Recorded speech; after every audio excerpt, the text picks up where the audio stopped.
Olá, eu sou Luciana Rodrigues e hoje eu quero te fazer uma pergunta. O medo é limitador nas suas realizações? Essa pergunta eu fiz para o meu grupo de discussão que se chama Laboratório do Pensamento e muitas pessoas responderam e a partir dessas respostas eu estou gravando agora esse vídeo para a gente poder ver como que a gente pode melhorar essa questão do medo.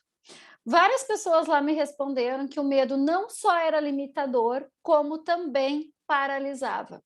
E isso ocorre por quê? Nós temos uma região no nosso cérebro chamada amígdala cerebral, que é o nosso centro do medo.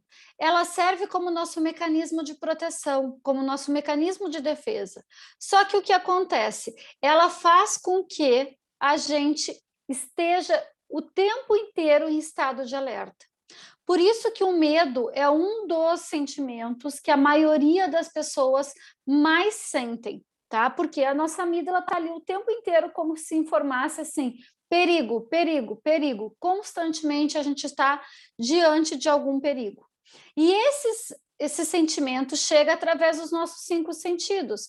Portanto, se eu coloco a mão em algo que está quente, se eu sinto um cheiro de queimado, enfim, qualquer um dos meus 5 sentidos chega uma informação no meu cérebro e já vai disparar no meu corpo, inclusive, gerando cortisol, tá? Normalmente, que é o hormônio do estresse, e me dizendo que eu preciso estar em estado de alerta.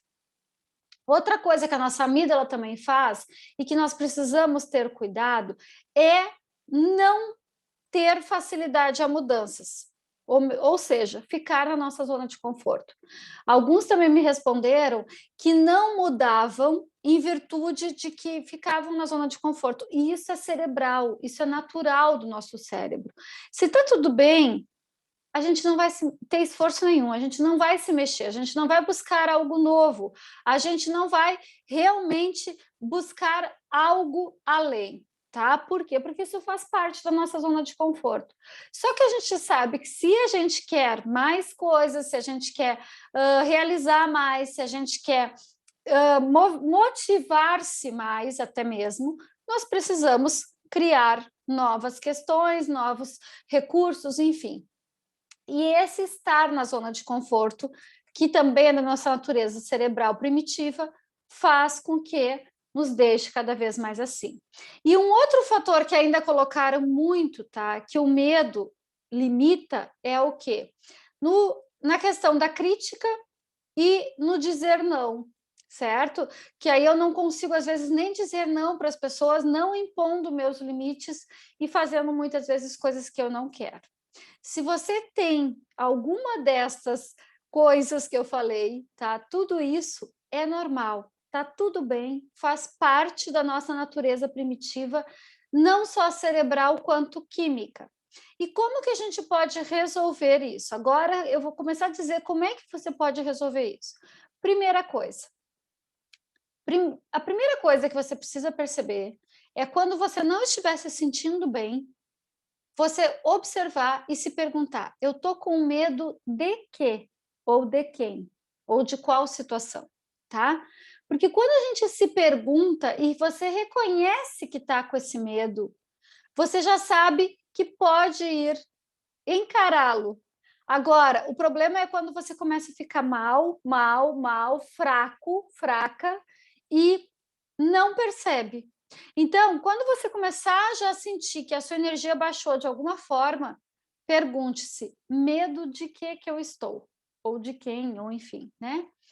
E olhe para esse medo e fale com ele. De preferência, vá na frente do espelho e diga: ok, que nem algumas pessoas colocaram ali, eu tenho medo de não ter dinheiro, né?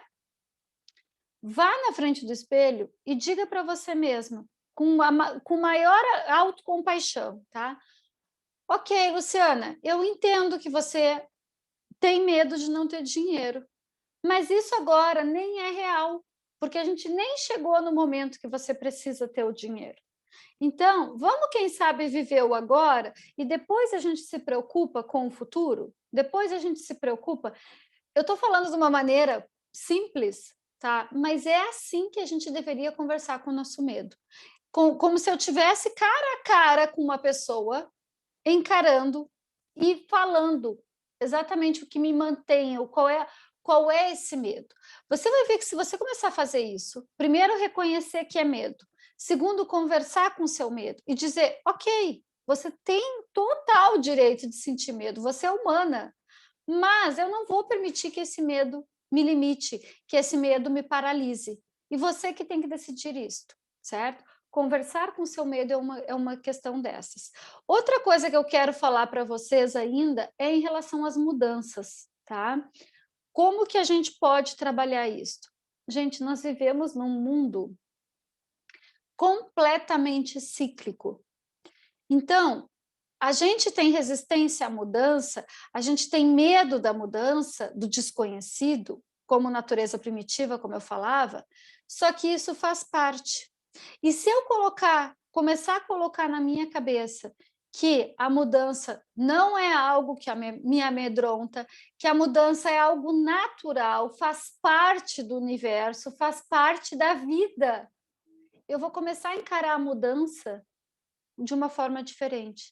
Então, comece a dizer mentalmente para você mesmo, dentro de cada mudança, dentro de cada medo do futuro, cada medo do desconhecido, cada medo de como se eu fosse abrir uma cortina e não sei o que tem atrás dessa cortina, que é assim que a nossa amígdala faz com que a gente se sinta. Então, ultrapasse isso, mostrando para o seu cérebro que o mundo é cíclico. E quando a gente está no mundo cíclico, as mudanças, os recomeços, é a coisa mais natural que tem. E ainda para finalizar, em relação às críticas. Normalmente, se a gente tem problema com a crítica do outro, significa que nós somos extremamente críticos conosco e também com os outros. Aqui, eu sugiro simplesmente, quando você tiver com qualquer pensamento de julgamento, cancela, cancela, cancela. Pensou qualquer tipo de julgamento, seja de si ou do outro, diga para você mesmo, cancelo, cancelo, cancelo e visualiza o que você quer. Muitas vezes esse medo que te limita, que é a crítica do outro, na verdade é porque falta o quê? Auto-reconhecimento, autovalorização, auto-amor, auto-perdão. E quando falta isso tudo, você não consegue, tá? Cada vez mais estar aceitando até mesmo isso dos outros, porque você pode aceitar, a reação é sua, depende de como você reage. As circunstâncias não precisam mudar. O que precisa mudar? A maneira como eu reajo. Então, cada vez que você perceber que você está numa crítica, seja autocrítica ou crítica alheia, é julgamento. Cancela, cancela, cancela. E visualiza o que você quer. Sempre, sempre, sempre voltando a sua imaginação, o seu que você quer, sem deixar que isso te paralise, ok? Espero que faça sentido essas dicas para você. Se você ainda não está no grupo Laboratório do Pensamento, clica aqui no link abaixo e entra nesse grupo de WhatsApp que a gente toda semana vai estar discutindo aí sobre algum assunto, tá bem? Um grande beijo, muita gratidão e até o nosso próximo vídeo.